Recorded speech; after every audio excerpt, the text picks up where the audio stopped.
Good day. My name is Ben Smith, Senate Leader for the One Bermuda Alliance. I would like to talk to you today about the different divisions that I spoke to in the Senate over the last couple of days. Firstly, I'd like to say that Bermuda is in a bad place. There are many that would prefer that we did not say that Bermuda is in a bad place. I think it's important that we let our population know exactly where we are. So, most of us will notice the behavior on our roads has changed significantly over the last few years. And you wonder, how did we get there? Well, if you do not give the correct support to the police, what you'll find is they have to come up with ways to do the coverage without the same amount of resources. So we'll have an operation to deal with what's happening on our roads instead of having continuous presence on a regular basis. That has created the thought that you can behave badly on an ongoing basis. Think about what happens when you don't have the money to resource our uniformed services. That's where we are. If you think about what's happening with our fire service, who has been in negotiations for an extended period of time because they don't feel supported. This government, because they were not paying attention to the details, had under-resourced what was happening at our airport. They would like to tell you that once the audit happened, that's the first time that they figured out that we didn't have enough firefighters to protect our airport. Everybody knows an audit is not the first time that you find out that kind of information. But think about what that means. Now, every bit of resource for the fire service has to go to the airport. Every set of recruits that we bring into this country are now having to go to the airport. So if you're under-resourced at the West, the East, and in Central, they will not be getting recruits. But if you think back to last year, we had to bring in overseas firefighters. And when we brought in those overseas firefighters, we had to give them a housing allowance of $4,500. That's the money that most people in Bermuda would love to be able to have so that they can survive under the economy that has been created by the Burt administration. So moving forward, we have to figure, are they going to continue to cut resources? What will we see that has to be moved out from the fire service, from the police service? How we are policing our waters with our regiment? What's happening at our prisons? Just last week, a prisoner attacked one of our officers.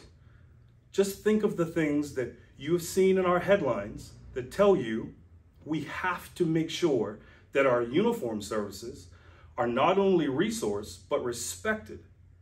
This government has continued to show a lack of respect for our uniformed services. And what the outcome of that is, we as a population who have to rely on the uniformed services, when you call 911, you're expecting them to be there and be there on time. In the future, will we see them cut? And if they do cut, will that mean that the reaction time takes longer? Do you want your loved one to be waiting an extra 30 seconds? Or will it be minutes because we've had to close one of our fire stations? Remember, they're the EMTs. They're the ones that are coming to save you when you are at your worst. This government needs to make sure they are resourcing our uniformed services so that we feel protected. Education. Education reform has been the topic from this government since 2017. It's been 6 years. Please understand, we know that this is a big topic and important to everybody in our country. But I said it in the Senate and I'll say it to the public. In education, we are not producing widgets. This is not some factory that it's okay if what comes out on the other side is not okay. These are our children. This is the future. We spend over $100 million on public education every year.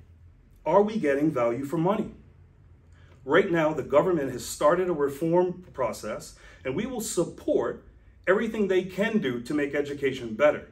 But remember, we have children that are in the education system today that need to be given the full support. So my first question to the government is this: are they listening to our teachers? Because remember, the teachers don't have the ability to speak out. So we have to speak on their behalf as the opposition. And the teachers are frustrated. Every level: preschool, primary school, middle school that will soon be phased out and teachers don't know what that's going to mean for them, high school, and even at the Bermuda College. Frustration at all levels. Remember, there was a vote of no confidence, not only for the commissioner, but vote of no confidence for the minister. But we haven't heard anything about that. They've continued to soldier on. And when you look in the budget book, which is the job that we had in the Senate, you see that the goals for education are below 50%. Can you imagine spending $100 million and your goal is 50%? That's disrespectful to every person in Bermuda that pays tax, expecting a different result. In the last year, more and more people left public education to go to private. So now not only is your taxpayer money going to pay that $100 million bill, you're also having to pay on top of that private education. It's not good enough.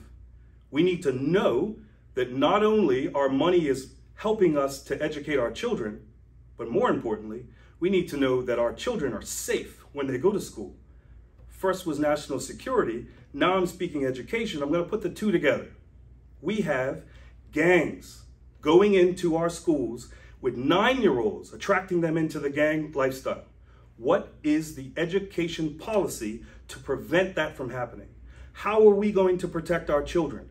How many videos do we need to see of our young people fighting in school, fighting out of school? And in the last year, we've actually seen a young person, age 16, lose their life. We can never, ever allow another young person to fall prey to not only the gang lifestyle, but potentially lose their life to the antisocial behavior that's carrying on in our country. We need to have a government that is focused on how they are going to deal with these major issues, because when we talk to the community, we know the entire community is frustrated. They want to see change. They need to know that the money that's being spent is actually going to be delivered on the services that they expect. The One Bermuda Alliance will continue to work for you so that we can get to that result. Thank you. That was perfect. That was fantastic. You and Sharon.